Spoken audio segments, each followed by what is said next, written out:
Halo, kita bertemu lagi di materi prakarya kelas 9, bab 2, rekayasa, yaitu prinsip listrikan dan sistem instalasi listrik.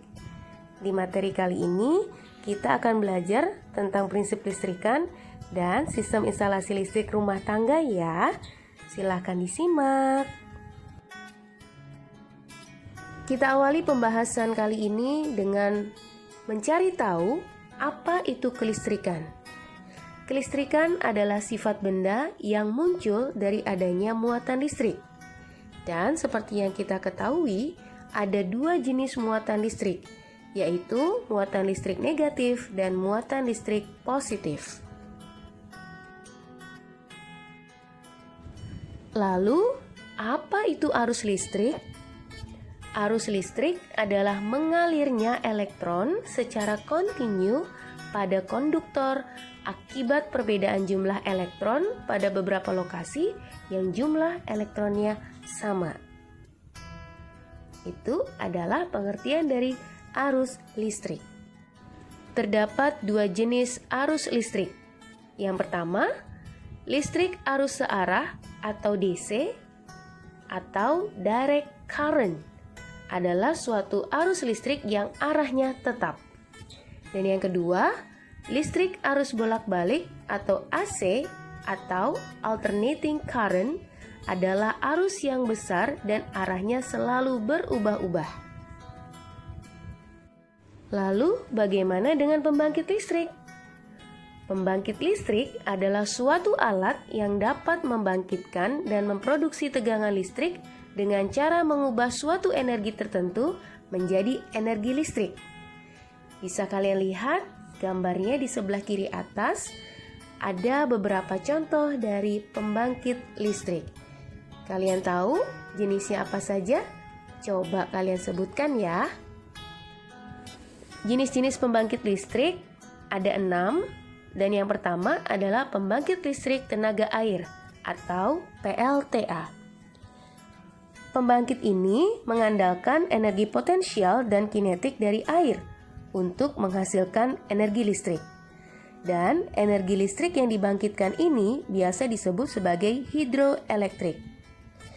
Di Indonesia sendiri, PLTA bisa kita temukan di daerah Bakaru, Sulawesi Selatan, PLTA Sigura-Gura, Sumatera Utara, dan PLTA Saguling, Jawa Barat. Pembangkit listrik yang kedua adalah pembangkit listrik tenaga uap atau disingkat PLTU. Uap akan ditampung dan disalurkan untuk memutarkan turbin uap. Energi mekanis dari putaran turbin diubah menjadi energi listrik oleh generator. Dan di Indonesia sendiri, PLTU bisa kita temui di daerah Semarang, Jawa Tengah, dan di daerah Suralaya, Cilegon, Banten. Pembangkit listrik yang ketiga adalah PLTN atau pembangkit listrik tenaga nuklir. Pembangkit listrik ini menggunakan energi uap yang dihasilkan oleh reaktor nuklir untuk memutarkan turbin uap. Dari turbin inilah energi mekanis diubah menjadi energi listrik. Contohnya ada di negara Jepang dan ada di daerah Uni Soviet.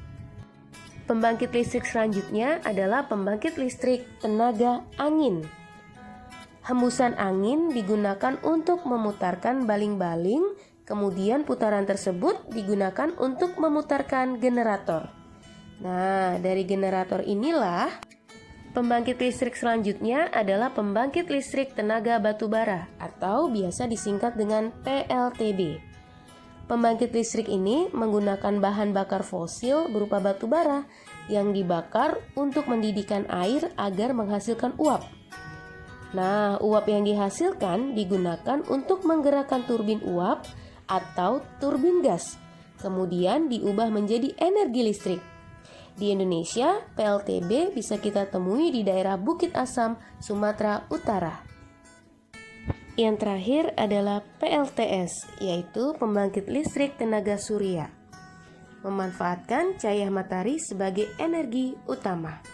Nah, jadi itulah jenis-jenis pembangkit listrik ya. Ada PLTA, PLTU, PLTN, tenaga angin, PLTB, dan PLTS. Dan sekarang kita masuk pembahasan tentang instalasi listrik rumah tangga. Apa sih instalasi listrik rumah tangga itu? Instalasi listrik rumah tangga adalah suatu rangkaian yang menghasilkan sebuah aliran listrik. Bisa berupa sebuah lampu ataupun sebuah sumber listrik. Nah, ternyata ada beberapa nih komponen instalasi listrik. Yang pertama adalah bar geyser. Bar geyser ini berfungsi sebagai pembatas daya listrik yang masuk ke rumah tinggal dan juga berfungsi sebagai pengukur jumlah daya listrik yang digunakan di rumah tinggal tersebut. Bar geyser ini biasanya berada di depan rumah. Coba kalian keluar rumah kalian dan lihat apakah ada bar geyser atau tidak.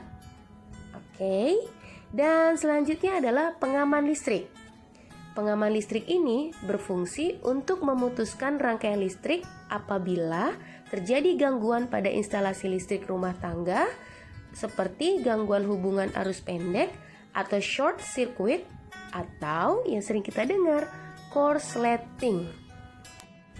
Nah, ternyata juga ada dua jenisnya loh. Kalau kalian pernah dengar sekring, nah sekring ini adalah pengaman listrik dan yang kedua adalah MCB. Komponen yang ketiga yaitu saklar. Saklar ini berfungsi untuk menyambung atau memutuskan aliran listrik pada suatu penghantar. Saklar ini juga ada macam-macam loh. Ada saklar inbow, saklar outbow, saklar on-off, dan saklar push-on. Nah, kalau saklar on-off itu saklar yang biasa digunakan untuk menyalakan dan mematikan lampu.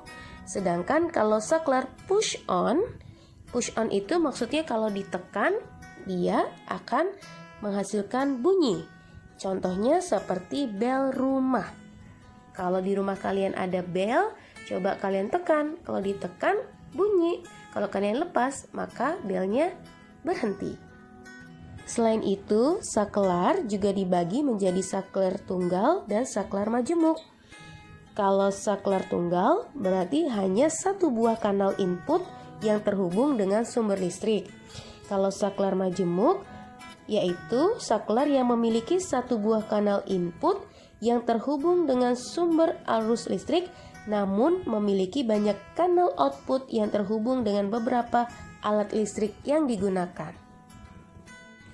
Komponen instalasi listrik selanjutnya adalah steker. Steker ini berfungsi untuk menghubungkan alat listrik dengan aliran listrik, ditancapkan pada kanal stop kontak sehingga alat listrik tersebut dapat digunakan. Dan steker ada steker kecil dan ada steker besar. Komponen yang terakhir adalah kabel. Kabel listrik ini merupakan komponen listrik yang berfungsi untuk menghantarkan energi listrik ke sumber-sumber beban listrik atau alat-alat listrik. Kalau kita sudah tidak asing lagi ya dengan yang namanya kabel. Dan kabel merupakan salah satu komponen instalasi listrik. Berikut adalah contoh gambarnya ya. Yang pertama ada gambar bar geyser. Nah, coba kalian cek di rumah kalian. Ada nggak ya bar geyser? Biasanya posisinya ada di depan rumah. Kemudian ada sekring. Sekring ini ada dipasangnya di dalam rumah ya. Kemudian ada MCB, ada steker. Nah, steker ini biasa kita sebut dengan colokan. Kemudian ada stop kontak. Ada saklar dan yang terakhir ada gambar kabel. Itulah beberapa komponen instalasi listrik ya. Coba kalian cari di rumah kalian, kalian cek ada tidak ya komponen-komponen tersebut. Apakah ada bar geyser, sekring, MCB, steker, stop kontak, saklar, dan kabel. Peralatan untuk instalasi listrik. Yang pertama ada test pen. Test pen digunakan untuk mengetahui apakah suatu penghantar listrik seperti kabel atau kawat memiliki tegangan listrik atau tidak. Bagi kalian yang sudah pernah melihat atau memakai test pen, berarti kalian sudah mencoba apakah kawat atau kabel yang dimaksud tadi memiliki tegangan listrik atau tidak ya. Kemudian peralatan yang kedua ada solder.